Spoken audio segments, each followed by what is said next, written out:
I'm just gonna come right out and say it right now. The rape scene was better in Japanese.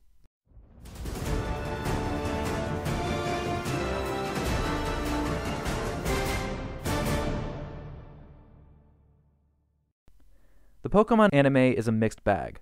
Some people love it, some hate it. Despite the fact that from the very beginning it has derived greatly from the games it's based on through its characters, plot structures, inconsistencies, and writings in general, it has still managed to continue airing for 10 plus years, spawning over 800 episodes, with a dedicated, passionate fandom that manages to remain engaged no matter what odd or downright stupid turn it decides to take. By this point, people don't really seem to mind anymore that the anime is so different from the games. But still, what if it could have been more like the games? What if Nintendo could sort of reboot the whole thing, start over with a clean slate, and try again? That's exactly what Pokemon The Origins sets out to do, and damn does it do it well. Origins is a 4-episode animated special that sets out to accomplish what the current anime series does not, completely emulate the story of the games. In this case, it's the original Pokemon Red and Pokemon Blue. There is no filler, no improvisational writing, nothing like that. If it didn't happen in the games, it won't happen in this one. The focus is on a young trainer named Red, not the clueless, absurdly immortal 10-year-old Ash Ketchum. After obtaining his Pokemon Charmander from Professor Oak, Red sets out to catch and collect data on all of the Kanto region's Pokemon to complete the Pokedex and fulfill the professor's dream. Along the way, Red is constantly butting heads with his snobby, stuck-up childhood rival, Blue. In the games, Red was a silent, boring, generic character palette who never gave the video game's story any sort of emotional depth or attachment. He was just there to represent the player and nothing more. But here, Red is a surprisingly real, deep, and likable character. Everything he does it for a purpose. He didn't just pick Charmander because Charizard is arguably one of the most popular Pokemon. He chose it because the element of fire coincides with the name his father gave him. In most forms of literature or media, the color red is typically associated with violence or power, and power is essentially what fire symbolizes given its ability to destroy and dismantle almost anything it touches. Red wanted to wield the element of fire because he believed his father had given him that name with a sense of power, one that he wants to live up to. This is some surprisingly deep stuff, and they sure as hell don't explain any of this in the games. But what I like the most about Red is how realistic of a character he is. He starts out as a novice just as anyone would when they're first learning something new, and it's enjoyable to watch him grow as he gets stronger and smarter, but all the while he never becomes too powerful to the point that his story is boring to watch. He's a character that will always have flaws to grapple with, and watching how he deals with that is what makes his journey rewarding to observe. While he does sort of stumble out of the gate at the start of his journey, Red gradually learns from the now iconic gym leader, Brock, that there's so much more to his quest than just capturing Pokemon for data. He learns the necessity of developing his own inner strength, and to look at Pokemon as his partners instead of just tools or accessories to achieve his goals. Although Red does grow stronger as time goes by, he never comes off as too powerful or invincible, and he never loses his sense of humility that he starts with. Red clearly acknowledges his weaknesses and limitations. That's what makes him a good protagonist. He has the potential to learn more about himself, his teammates, and the Pokemon world around him through battling, but he never develops too quickly to the point of invincibility.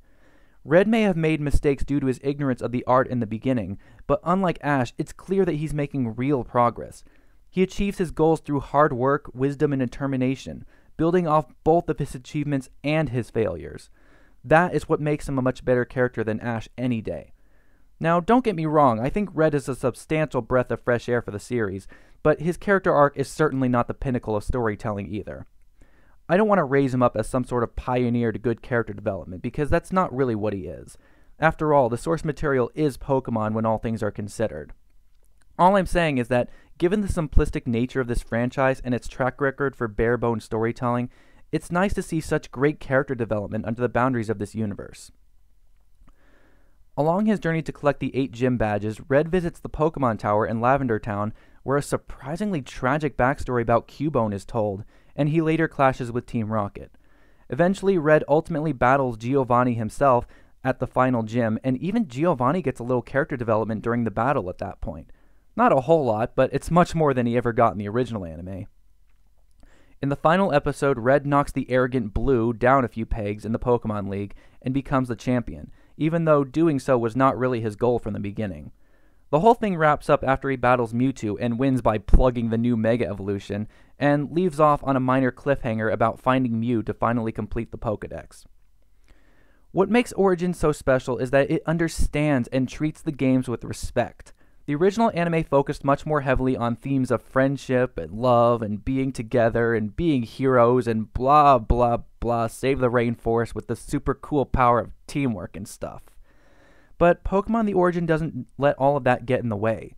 Red does care about his Pokemon, but it's not the only thing that matters to him. This special doesn't waste any time with morals or what have you, and stays strictly within the source material. It has a job to do, and it understands that. He's only out to get his 8 gym badges, fill up the Pokédex, and stop Team Rocket along the way. That's all that was done in the game, so why bother with anything else here? I'm not saying the original anime is bad or anything like that. It's charming in its own unique way. But it is nice to see an anime that translates the games much more closely for a change. And boy does it do that well. Everything from the people Red meets, the places he visits, and even the orchestrated renditions of classic tunes from the games in the background. Everything is 100% authentic to the games here. It's an absolute love letter of nostalgia, and if you've never played the original Pokemon Red or Blue, watching Origins is a great way to get an idea of what they were all about back then.